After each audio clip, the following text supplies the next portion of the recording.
কে তুমি? আমার রুমে কি করে ঢুকলে তুমি? হাউসকিপিং, এখন ম্যানেজারকে ফোন করে কাজ থেকে বার করে দেবো। সরি রতন স্যার, অ্যাকচুয়ালি আপনার রুমের ফায়ার অ্যালার্ম হঠাৎ করে বেজে উঠল, তাই আমি দেখতে এলাম সব কিছু ঠিক আছে কিনা। আমি দরজাটা নক করেছিলাম কিন্তু আপনি হয়তো ঘুমোচ্ছিলেন তাই খুললেন না, ওই জন্য আমি মাস্টার কি ইউজ করে ভেতরে ঢুকলাম। Are you fine? হ্যাঁ, ফাইন, গো।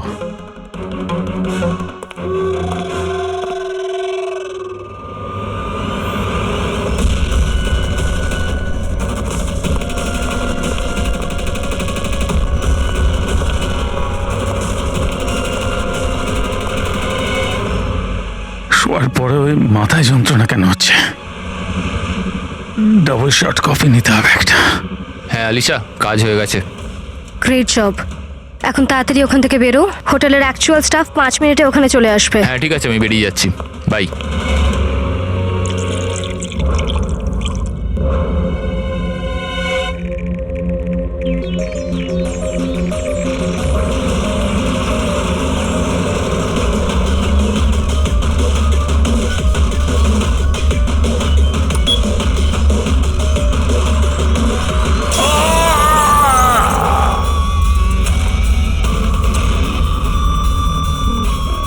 রতন স্যার, রতন স্যার, দরজা খুলুন। রতন স্যার, একটা কাজ কর, মাস্টার কি দিয়ে দরজাটা খোল।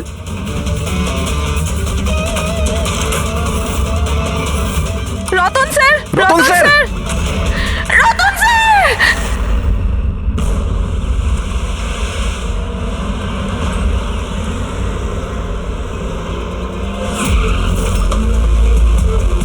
যার খুন হয়েছে তার নাম কি? স্যার রতন বাবু আমাদের রেগুলার কাস্টমার, আর উনি খুব বড় ফিজিসিস্টও ছিলেন। ফিজিসিস্ট? হ্যাঁ স্যার। তার মানে ফিজিক্সে এক্সপার্ট উনি? হ্যাঁ স্যার। কটার সময় হয়েছে এসব? স্যার এই মোটামুটি সকাল 6:30টার সময়। দেখি সরে যান, সরে যান। সরে যান বলছি, প্লিজ সরে যান একটু।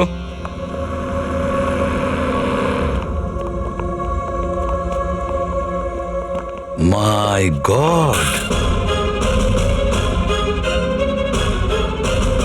মাই গড, এর বুকের মধ্যে তো দাঁত ঢুকে আছে। যদি ওর মৃত্যু মাইক্রোভেন ব্লাস্ট করে হয় তাহলেই 1, 2, 3, 4, 6 6টা ডাট এর শরীরে এলো কি করে? স্যার মাইক্রোওয়েভ ব্লাস্ট হয়নি, এখানে তো বন্দুক রাখা আছে। আগে থেকে ডাট বন্দুকের সঙ্গে ফিক্স করা ছিল। স্যার মনে হচ্ছে এই রতনকে মারার জন্য ভালো প্ল্যান করা হয়েছিল। কি ম্যানেজার, খবর রাখেন আপনার হোটেলে কি হচ্ছে? আপনার হোটেলের গেস্টকে কেউ মারার চেষ্টা করেছে মাইক্রোওয়েভে এই ডাট লাগিয়ে। স্যার আমি নিজেই সারপ্রাইজ যে এসব কি হচ্ছে। এখানে তোমার হোটেলের রুমে একটা মার্ডার হয়েছে, এর জবাবদিহি তো এই হোটেলকেই করতে হবে, আর তোমাকেও। কিন্তু স্যার আমায় এটা বলুন, আমরা আমাদের কাস্টমারদের কেন মারবো? জয়া, জয়া তুমি বলো না স্যারদের। স্যারের চেক ইন করার আগে তুমি রুমটা ভালো করে দেখেছিলে না? হ্যাঁ স্যার। স্যার জিজ্ঞেস করুন নাকি। স্যার কাল রাত 11টার সময় উনি চেকিং করেছিলেন স্যার, আর 10:30টার সময় আমি নিজে চেক করেছিলাম সবকিছু ঠিক আছে কিনা, আর তখন মাইক্রোওভেনের ভেতর কোনো ডাট ছিল না স্যার।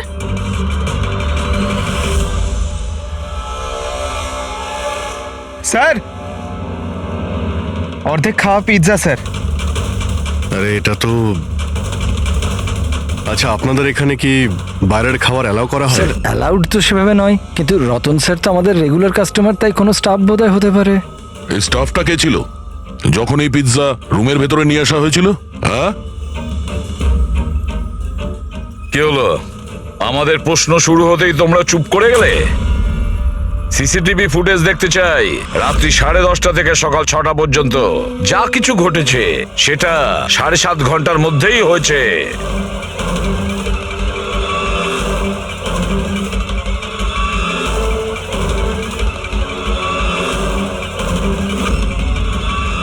ওই দেখো, 10:30টার সময় রতনবাবুর রুমে গিয়েছে, 11:15টায় বাইরে এসেছে, 15 মিনিট।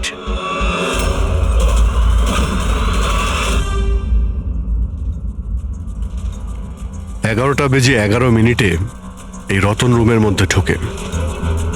একটু ফরওয়ার্ড করো তো।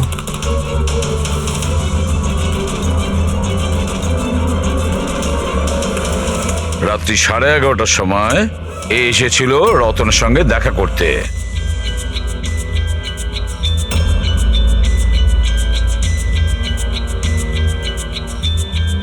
আরে 5 মিনিটের মধ্যেই চলে আসলো। দেখে মনে হচ্ছে খুব রেগেও আছে। ইনি কে? স্যার এ অমিত বাবু, রতন বাবুর ভাই। প্রথমবার এসেছিল হোটেলে। রতন বাবু তো দেখাই করতে চাইছিলেন না এনার সাথে, কিন্তু ইনি তো জোর করে রুমে ঢুকে গেছিলেন।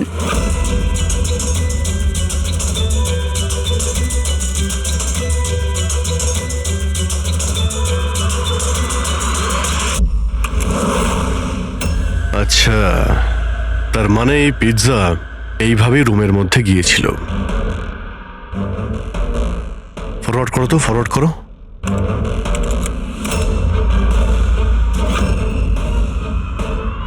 এই বেরোলো, স্টপ। 2টোর সময়, ও 12:30টার সময় ও পিৎজা নিয়ে ঢোকে আর 2টোর সময় বেরিয়ে আসে। এই মহিলা কে? হ্যাঁ, স্যার এনার নাম সমিতা। ইনি রতন বাবুর খুব কাছের বন্ধু। প্রায় প্রত্যেক উইকেন্ডেই উনি দেখা করতে আসেন।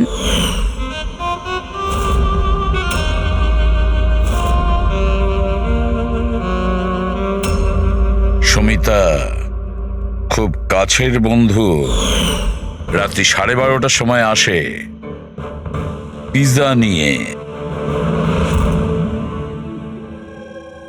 রতনকে শেষ কল কোনো সমিতা নামের মেয়ে করেছিল, আর তার আগে অমিত নামে কেউ। স্যার হ্যাঁ পঙ্কজ, 1 সেকেন্ড। এই পাসপোর্টটা দেখুন স্যার। এতে এই ক্যাম্বলির ভিসা লাগানো আছে। দ্বিতীয় এই বম্বে থেকে ক্যাম্বলি যাওয়ার টিকিট। ফটো তো ওরই, কিন্তু নাম রতন নয়, দিগ্বিজয় কুমার।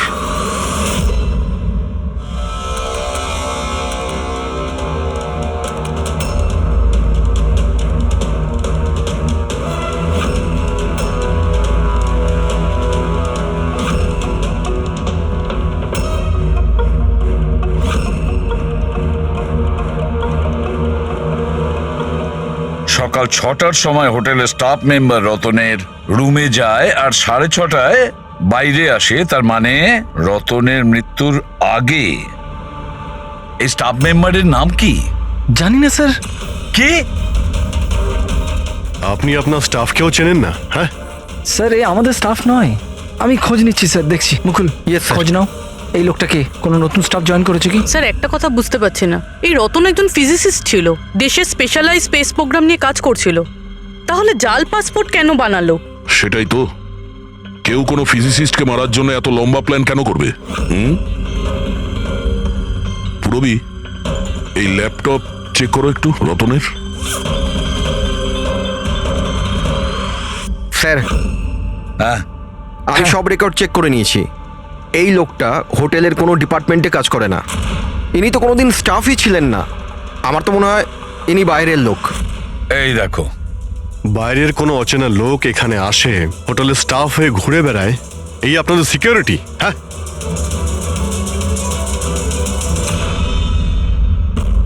হ্যাঁ পুরবি, কিছু পেলে? হ্যাঁ স্যার, ল্যাপটপ হ্যাক করলাম যখন কিছু সিক্রেট ফাইল পেয়েছি। গুপ্ত ইনফরমেশন রয়েছে দেশের সুরক্ষা সংক্রান্ত। মাই গড, এটা কি? কি হলো? স্যার এই গুপ্ত ইনফরমেশন ও কাউকে বিক্রি করতে চাইছিল। এই দেখুন, এই ডিল রিলেটেড মেল পাঠিয়েছে কাউকে। এই দেখুন, সব আছে। এক্স্যাক্টলি এই গুপ্ত ইনফরমেশনটা কি যেটা রতন বেচতে চাইছিল? স্যার আমাদের দেশের বর্ডারে কতজন সৈন্য রয়েছে, আর্মিদের কাছে কি কি ওয়েপেন আছে, সৈন্যের দল কোন কোন এরিয়াতে আর কোথায় কোথায় রয়েছে, সব ইনফরমেশন রয়েছে। যদি এই ইনফরমেশন কোনো ভুল লোকের হাতে পড়ে যায় তাহলে দেশের সুরক্ষার ক্ষতি হতে পারে। কিন্তু স্যার এই মিলিটারির কনফিডেন্সিয়াল ফাইলও পেল কোথা থেকে? অবভিয়াসলি পঙ্কজ, কোনো সাধারণ লোকের কাছে তো এই ফাইল থাকবে না। এই ক্লাসিফাইড ফাইলস আর এই ডুপ্লিকেট পাসপোর্ট এর দিকেই ইশারা করছে যে এই রতন কোনো ফিজিসিস্ট ছিল না। এ কোনো শত্রু দেশের গুপ্তচর ছিল, যে নিজের কাজ করার পরে এই নকল পাসপোর্টের সাহায্যে দেশ ছেড়ে পালিয়ে যেত সারা জীবনের জন্য। স্যার এতে অ্যাপ্রন খুলে ফেলে বাইরে বেরিয়ে যাচ্ছে। ফোনেও কথা বলছিল, মনে হয় ওর পার্টনার হবে। প্যাট্রিক, হোটেলের বাইরে যে কটা সিসিটিভি ক্যামেরা আছে সব কটার ফুটেজ চেক করো। স্যার যতক্ষণ না এই অচেনা স্টাফের ব্যাপারে জানা যাচ্ছে, এই সমিতা আর রতনের ভাই এদের জিজ্ঞাসাবাদ করা যাক। স্যার, হ্যাঁ দা, স্যার এই রতন হয়তো ফিজিসিস্ট ছিল না, কোনো শত্রু দেশের গুপ্তচর ছিল স্যার। গুপ্তচর? হ্যাঁ স্যার, আমি ওর ব্যাগের থেকে এই নকল পাসপোর্ট পেয়েছি, আর ওর ল্যাপটপে এই গুপ্ত ফাইলস আছে স্যার, এই দেখুন। মাই গড, তাহলে খুব তাড়াতাড়ি রতনের বাড়ির লোকের সঙ্গে কথা বলতে হবে, আর ওই সমিতার সঙ্গেও।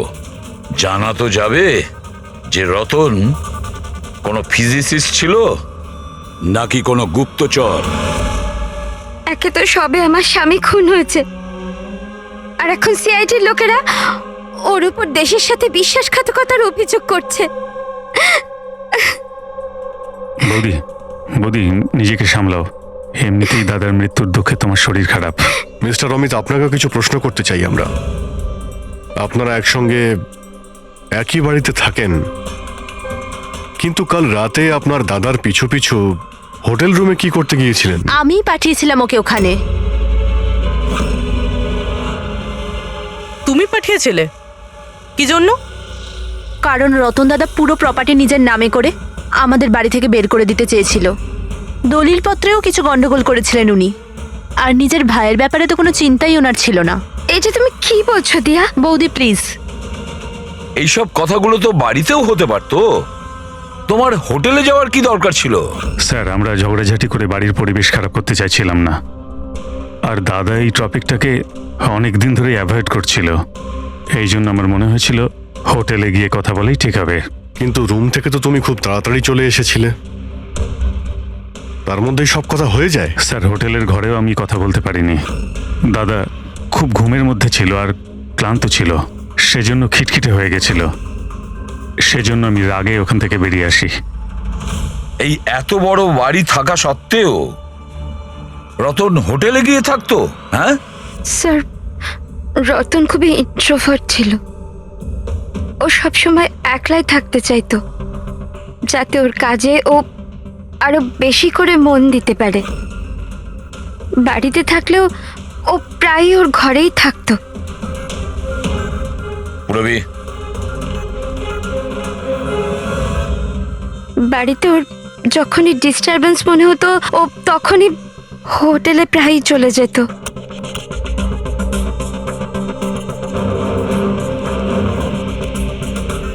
আচ্ছা এই সমিতাকে?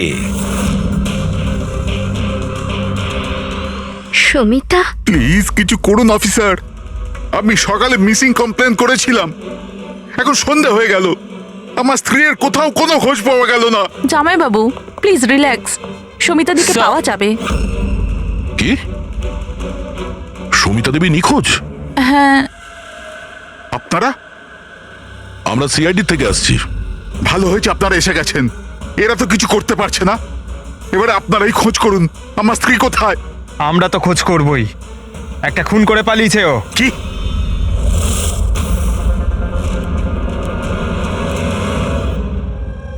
যদিও রতন আইনত আমার স্বামী ছিল, আমি ওর ব্যাপারে কিছুই জানতাম না। ও আমার সাথে কিছুই শেয়ার করতো না। ওর জীবনের প্রতিটা মুহূর্ত আমার কাছে রহস্যের চেয়ে কিছু কম ছিল না। এই সমিতাকে আমি কিছুই জানি না, আমি এই নামটাও শুনিনি। এমনকি ও কোথায় থাকে, কি কাজ করে, আমি কিছুই জানি না।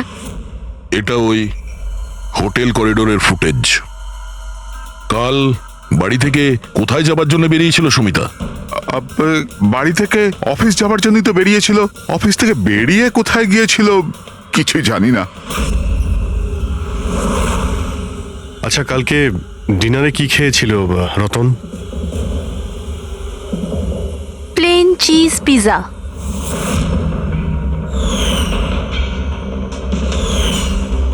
তাই না বৌদি? হ্যাঁ। প্লেন চিজ পিজা, অদ্ভুত ব্যাপার না অভিজিৎ? হোটেলেও পিজা আবার বাড়িতেও পিজা। দাদা হোটেলেও পিজা খেয়েছিল? একদমই ঠিক, সেই পিৎজা যেটা সমিতা নিয়ে এসেছিল। কিডন্যাপাররা ফোন করেছিল? সমিতাকে কিডন্যাপ করা সহজ নয়। আইবি টিমের লোকও ও সমস্তভাবে ট্রেন্ড যে কোনো বিপদ থেকে রক্ষা করবার জন্য। আইবি, আপনি আপনার দিদির রুমটা একটু দেখাবেন প্লিজ।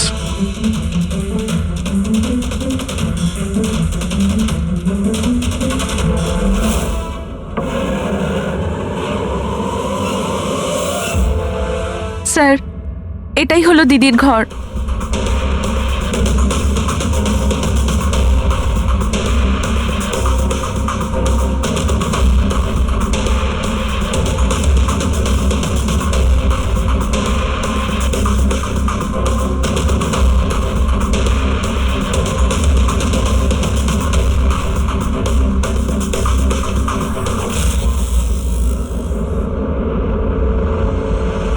স্যার, হ্যাঁ, স্যার একবার এদিকে আসবেন।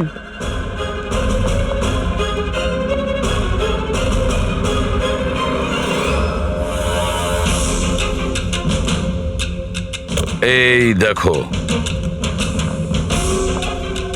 রুমের ভেতরে আবার রুম। স্যার এদিকে আসুন।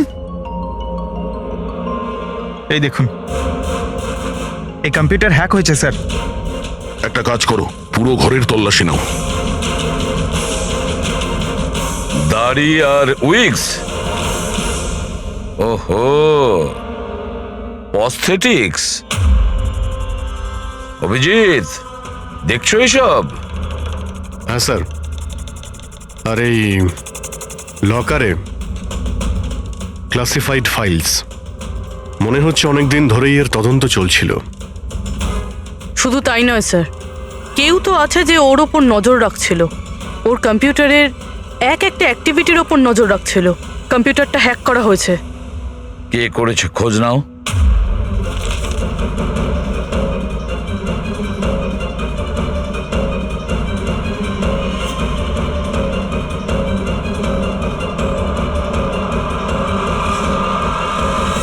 এবার কি বলবেন আপনারা এই ব্যাপারে? আপনারা রতনের সঙ্গে একই ছাদের নিচেই থাকতেন, আর এই ব্যাপারে আপনারা জানেনই না। স্যার, আমরা কি করে জানবো স্যার? রতনদা তো নিজের ঘরে কাউকে ঢুকতেও দিত না। এমনকি স্যার কাজের লোক কেউ নয়, পরিষ্কারও স্যার উনি নিজেই করতেন। তাহলে ম্যাডাম, আপনি কি বলতে চাইছেন? হ্যাঁ, এটা তো বেডরুমের ভেতরের ব্যাপার। স্যার, আমি আপনাকে বললাম না, আমি কিছুই জানি না। আরে, এই এই কবে আর কি করে হ্যাঁ দয়া। স্যার, সমিতা বাড়িতে নেই স্যার, ও নিখোঁজ। আইবি বিউরোতে কাজ করে স্যার। স্যার, আমরাও ল্যাপটপ চেক করেছি।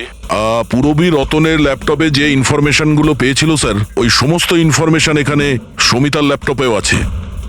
এই ইনফরমেশনটা লিক করে দেশ ছেড়ে পালিয়ে যাওয়ার চিন্তা ছিল। তাহলে দয়া, এই সমিতা আইবিতে চাকরি করত, তার মানে দেশের সমস্ত তথ্য ওর কাছে আগে থেকে ছিল, যেগুলো ও রতনকে দিত, আর রতন সেগুলোকে বিক্রি করত, আর দুজনেই এর থেকে রোজগার করত।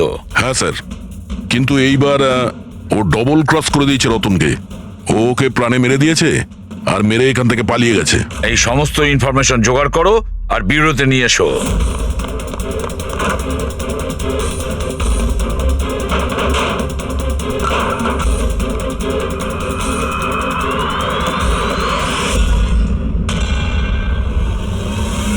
স্যার, স্যার,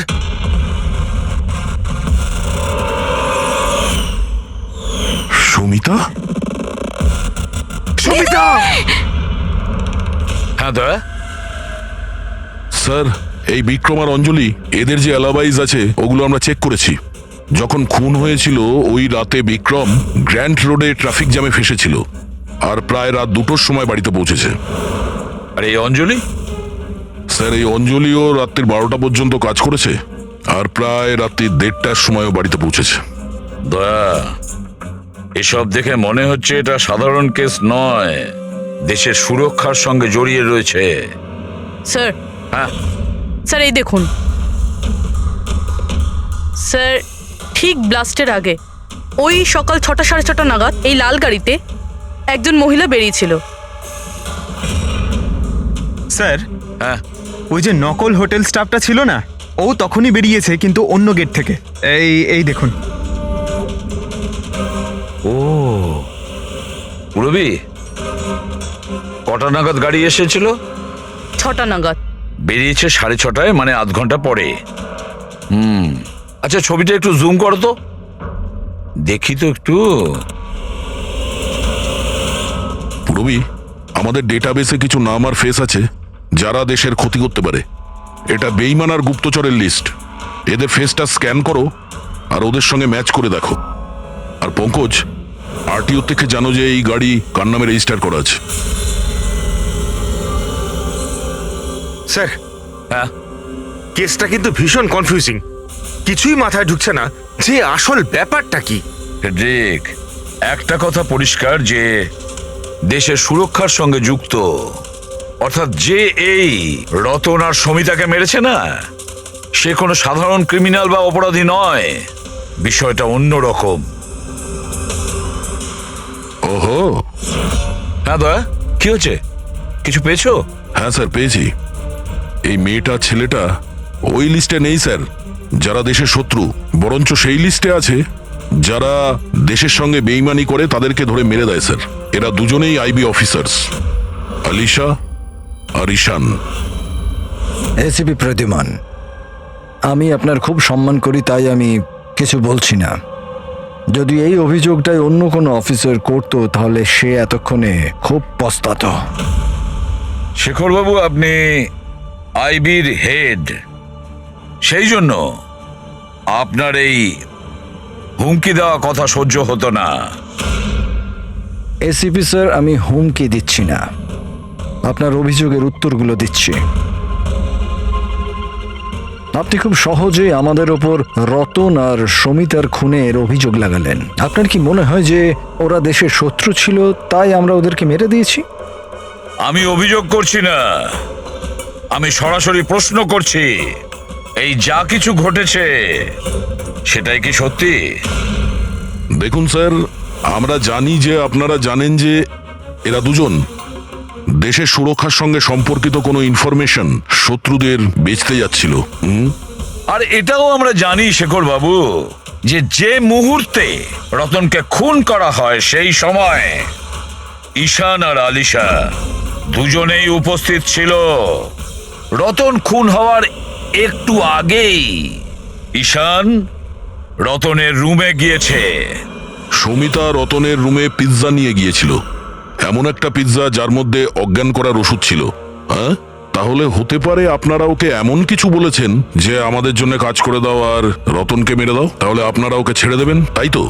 সেটা নয় আলাদা প্রশ্ন, কারণ তার আগে সমিতাকে মারা হয়েছে তার নিজেরই ঘরে। হ্যাঁ, এটা ঠিক যে আমরা রতন আর সমিতার অবৈধ কাজের ব্যাপারে জানতে পেরে গেছিলাম, আর আমরা সেই জন্য শুধুই ওদের ওপর নজর রাখছিলাম। তবে এমন কোন গল্প শোনাবেন শেখর বাবু যেটাকে বিশ্বাস করা যায়? স্যার, আপনি শেখর স্যারের সাথে এরকম ভাবে কথা বলতে পারেন না। আর তুমিও এসিপি স্যারের সঙ্গে এইভাবে কথা বলতে পারো না। Relax boys. আলিশা, তুমি বলো, তোমরা দুজন ওই দিন হোটেলে কেন গেছিলে?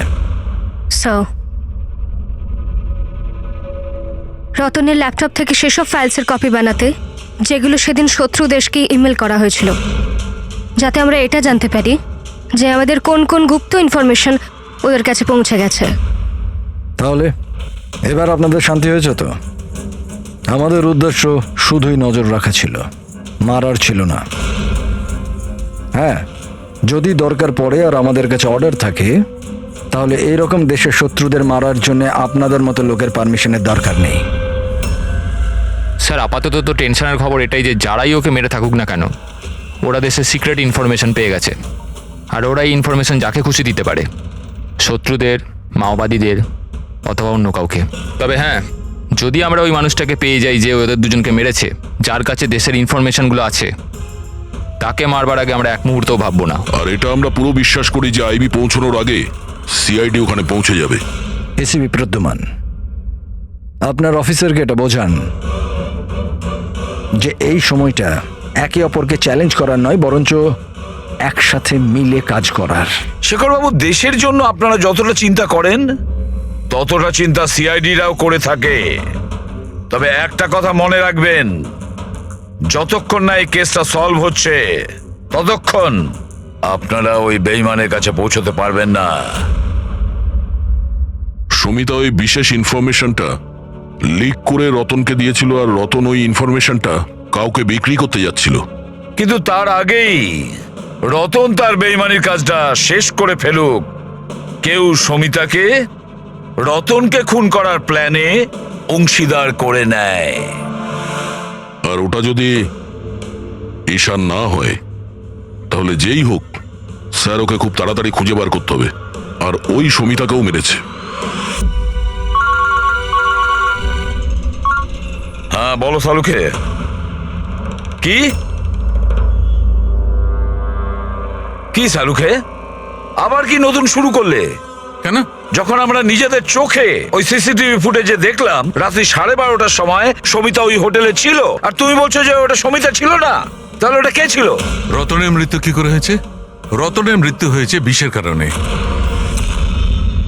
ওই যে ডাটটা আমরা রতনের বডি থেকে পেয়েছিলাম তাতে এত ভয়ঙ্কর বিষ লাগানো ছিল যে সেকেন্ডেই রতনের মৃত্যু হয়েছে।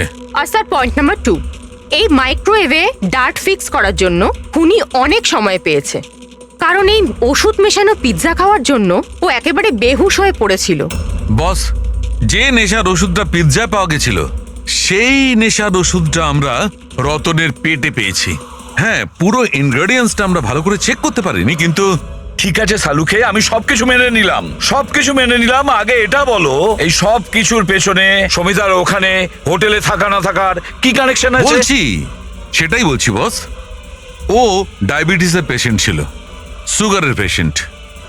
ওই মহিলার মৃত্যু হয়েছে কোনো ভেজাল দেওয়া ইনসুলিনের কারণে। আর সব থেকে ইম্পর্টেন্ট ব্যাপার, ওই মেয়েটির মৃত্যুর সময় রাত 10টা থেকে 12টার মধ্যে। কি? এক্স্যাক্টলি। এই 12টার মধ্যে যদি ও মারা গিয়ে থাকে, 12:30টার সময় ওকে হোটেলে কি করে দেখতে পাওয়া গেল? স্যার, যদি সুমিতা রতনকে না মারে আর অমিত, ঈশান আর আলিশাও যদি না মারে, তাহলে রতনকে মারলো কে? আর ওই ফুটেজে যে মেয়েটাকে আমরা দেখেছিলাম, ও যদি সুমিতা না হয় তাহলে আর কে ছিল?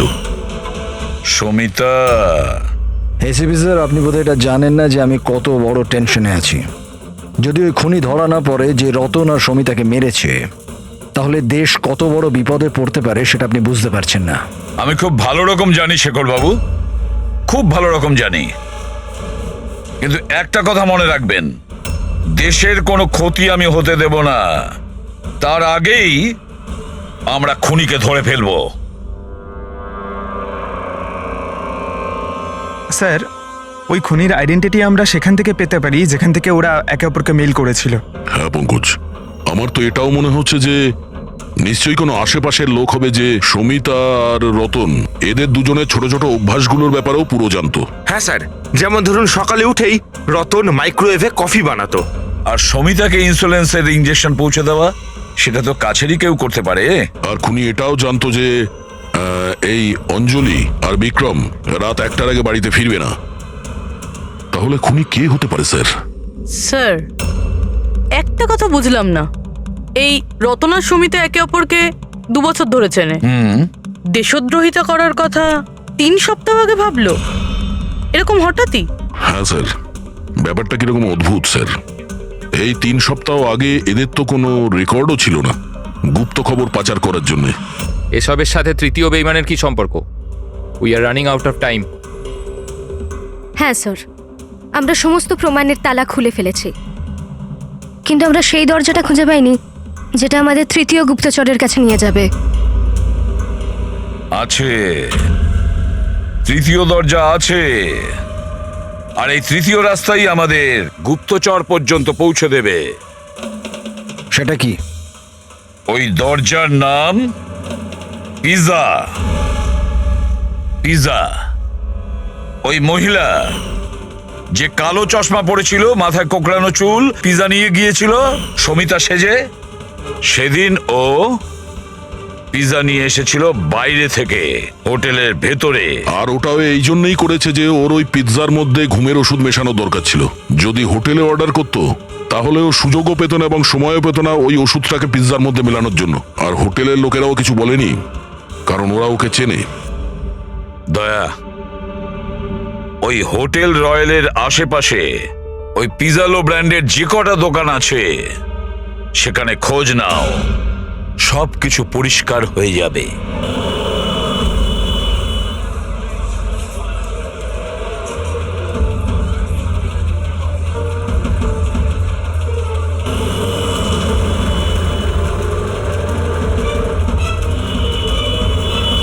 হ্যাঁ স্যার, কাল রাত 12:15টার সময় কেউ তো একজন এসেছিল পিৎজা নিতে, কিন্তু কোনো মেয়ে তো আসেনি, একটা ছেলে এসেছিল। এদের দুজনের মধ্যে কেউ ছিল? হ্যাঁ স্যার, এই ছেলেটা। বিক্রম?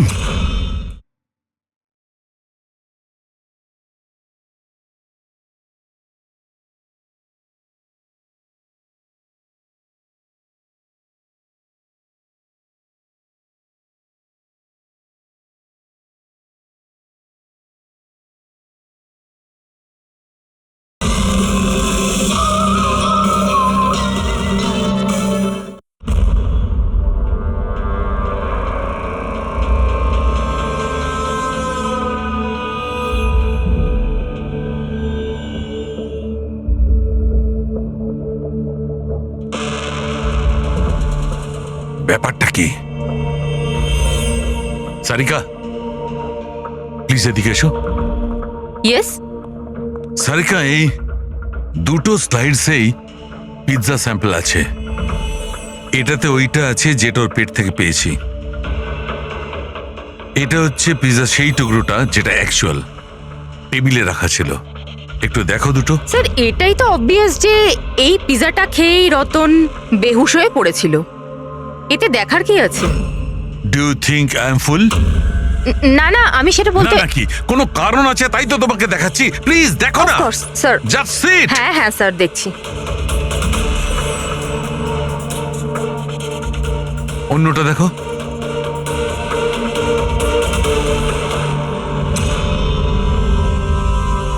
কি? তার মানে এই পিৎজাটা খেয়ে বেহুশ হয়নি? এক্স্যাক্টলি, আমি তোমাকে সেটাই দেখাতে চাইছিলাম। তাহলে কি খেয়েছিল?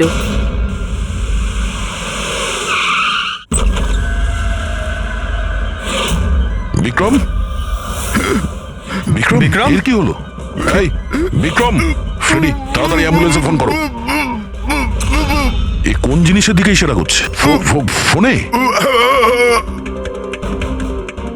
হ্যাঁ, কি আছে এই ফোনে? 5 মিনিটে অ্যাম্বুলেন্স আসছে। Good good good.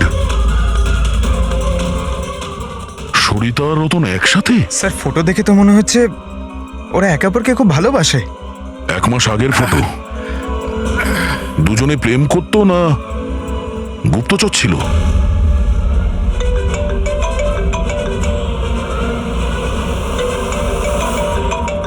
হ্যাঁ ডক্টর সালুকে। আরে ভাই, এই কেসটা তো একটা নতুন মোড় নিয়ে নিয়েছে। আবার কি হলো?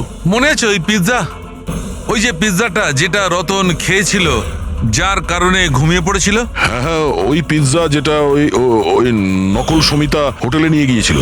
আরে ভাই, এইটাই তো খটকা। আসলে রতন ওই পিৎজাটার কারণে অজ্ঞান হয়নি। রতন অজ্ঞান হয়েছে অন্য কোনো জিনিস খাওয়ার ফলে।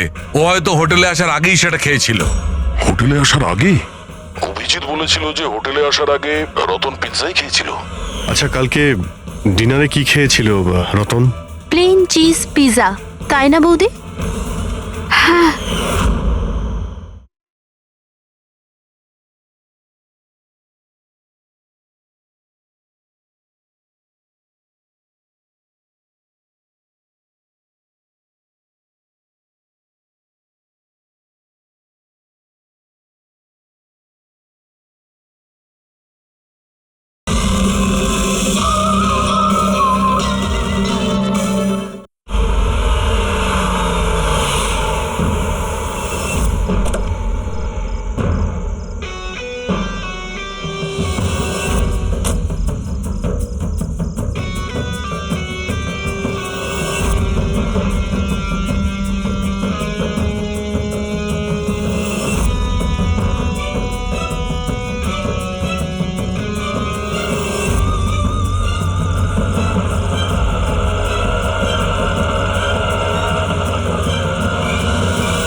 জেসমিন, তুমি এখানে কি করছো?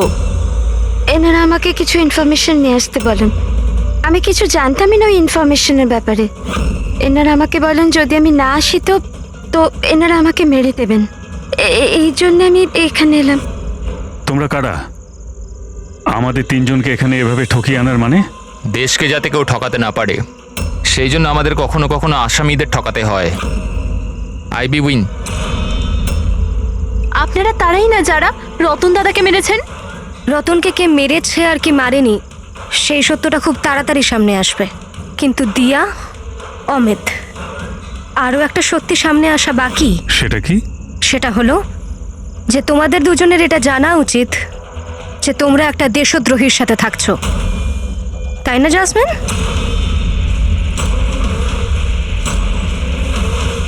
ও হোয়াট ননসেন্স! তোমরা আমাকে দেশদ্রোহী বলছো? রতনকে অজ্ঞান করার খাবারটা তুমিই খাইয়েছিলে তো, যেটার জন্য ও পরে মরে গেল। এবার এতেই তোমার ভালো হবে যে তুমি তাড়াতাড়ি নিজের অপরাধ স্বীকার করে নাও। কি বলছো তোমরা? আমি এসব কিছুই করিনি। কোন অজ্ঞান করার ওষুধ? আমি আমার স্বামীকে কেন মারবো? হ্যাঁ, কেন আমি ওকে অজ্ঞান করার ওষুধ দেব? তুমি কেন চুপ করে আছো? হ্যাঁ, তুমি তো সেদিন আমার সাথেই ছিলে যখন আমি রতনকে খেতে দিয়েছিলাম। তাহলে তুমি কেন কিছু বলছো না? চুপ করে আছো কেন? কিছু বলো না। সমস্ত চেষ্টা ব্যর্থ তোমার। নিজের দেওরের কাছ থেকে সত্যি কথা বলানোর চেষ্টা করো না, কারণ ওর মুখ খুলবেই না। এই সমস্ত প্ল্যানটা ওই করেছে। বিক্রমকে চেনো? কে বিক্রম?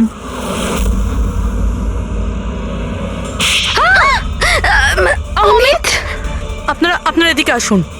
সেই বিক্রম যাকে সমিতার রতনের এক্সট্রা ম্যারিটাল অ্যাফেয়ার সম্পর্কে তুমি জানিয়েছিলে আর কিছু ফটোও পাঠিয়েছিলে হ্যালো মেসেঞ্জারে। এই দেখো, ডিসপ্লে পিকচারে তোমার মুখ আছে। কিছু মনে এলো? এটা কি? এই সমিতার রতনের ফটোগ্রাফস বিক্রমকে হ্যালো মেসেঞ্জারে জেসমিন পাঠায়নি, অন্য কেউ পাঠিয়েছে। অমিত? দেশের ক্ষতি করার আমার কোনো উদ্দেশ্য ছিল না স্যার। এই যে বিশ্বাসঘাতক গুপ্তচর যে অ্যাঙ্গেলটা, এই সব কিছু আমার গেম প্ল্যান ছিল, যাতে আমি আইনকে ভুল বোঝাতে পারি। পুরো ব্যাপারটা ডিটেলে বলো। এইসব তুমি কেন করতে গেলে? স্যার, এই সব কিছু একটা গেম প্ল্যান ছিল, যাতে রতনের মৃত্যুর অভিযোগ আমার ওপর না আসে আর সমিতার মৃত্যুর অভিযোগ বিক্রমের ওপর না যায়। সেজন্য আমি এই বিশ্বাসঘাতক গুপ্তচরের গল্প পেতেছিলাম। কিন্তু রতনকে মারতে কেন চাইছিলে তুমি? হ্যাঁ, ও আমাকে আর দিয়াকে এই বাড়ি থেকে বাইরে বার করে দিতে চাইছিল। যদি এটা ও করে দিত আমি তাহলে কিচ্ছু করতে পারতাম না। কিন্তু আমার ভাগ্য ভালো ছিল যে সেই সময় আমি রতন আর সমিতার লাভ অ্যাফেয়ারের ব্যাপারে সবকিছু জানতে পারি। আর তখনই আমি এই সমস্ত প্ল্যানটা বানাই। আমি সমিতার হাজবেন্ড বিক্রমকে তার বউয়ের বিশ্বাসঘাতকতার প্রমাণ দিই। রাগ তো এত হচ্ছে আমার যে মনে হচ্ছে ওকে ডিভোর্স দিয়ে দিই। কিন্তু কি করি, তাতে তো আমারই লোকসান। যদিও আমাকে ছেড়ে দেয় তো আমি নিজেই পথে বসে যাব। তাহলে ডিভোর্স দিও না, তার থেকেও বড় কিছু ভাবো। মেরে ফেলবো ওকে। তারপর আমি আর বিক্রম রতন আর সমিতার কম্পিউটারে ওদের নামে ইমেল অ্যাকাউন্ট বানাই। রতনের নামের ইমেল আমি পাঠাতাম আর সমিতার নামের বিক্রম। ওই রাতে হোটেলে বিক্রমই সমিতা সেজে গিয়েছিল। যখন ও ঘরের ভেতর ঢুকেছিল তো ও দেখলো যে রতন গভীর ঘুমের মধ্যে আছে। ব্যাস, তারপর ও মাইক্রোওভেনে ডার্ট ফিট করলো, একটু পিৎজা খেলো, নেশার ওষুধ মেশালো আর তারপর ঘর থেকে চলে গেল। আর সমিতাকে ওই বিষাক্ত ইনসুলেশন তুমিই দিয়েছিলে তো? হ্যাঁ, হোটেল যাওয়ার আগে আমি সমিতার বাড়ি গিয়েছিলাম। হ্যাঁ বলুন, আপনি কে? তোমাকে মুক্তি দিতে এসেছি। মানে? দুজন লোককে ভালোবাসা তো ভালো কাজ নয় সমিতা দেবী। হোটেলের রুমে রতনের সঙ্গে কেন দেখা করতে গিয়েছিলে? কারণ তুমি তো অনেক আগে থেকে এসব প্ল্যান করে রেখেছিলে। ও আমাকে বাড়ি থেকে বার করে দিতে চেয়েছিল ঠিকই, কিন্তু ছিল তো আমারই দাদা। সে সাক্ষাৎ তো দরকার ছিলই। আর এই সব কিছুই আমাকে আমার প্ল্যানে সাহায্য করেছে। আমি বিক্রমকে আগে থেকে ইনফর্ম করে দিই যে রতন ঘুমের ঘরে আছে আর কিছুক্ষণের মধ্যে শুয়ে পড়বে। আর তুমি ভাবলে যে সিসিটিভি ফুটেজও অনেক লোক দেখবে, আর তার মধ্যে যদি তোমাকে দেখা যায় কেউ সন্দেহ করবে না। সেজন্যই তো আমি সব বিশ্বাসঘাতক গুপ্তচরের খেলা খেলেছিলাম, যাতে আপনারা সব এর মধ্যেই মাথা ঘামাতে থাকেন। কিন্তু যখন এই আইবিরা এর সঙ্গে যুক্ত হয়ে গেল, বিক্রম ভয় পেয়ে গেল, আর এই জন্য তুমি ওকে প্যারালাইজ করে দিয়েছি। আর কোনো উপায় ছিল না আমার কাছে। এটা তুমি কি করলে? আমি টাকার জন্য নিজের ভাইকে তুমি মেরে দিলে। অমিত, সম্পত্তি আর টাকার লোভে তুমি তোমার আপন ভাইকে খুন করে দিয়েছো। আর তাছাড়াও আইনের সাথে আর দেশের সুরক্ষাকেও বুড়ো আঙ্গুল দেখালে তুমি। খুব ঘৃণ্য অপরাধ করেছো তুমি। আইন তোমাকে কঠোরতম শাস্তি দেবে।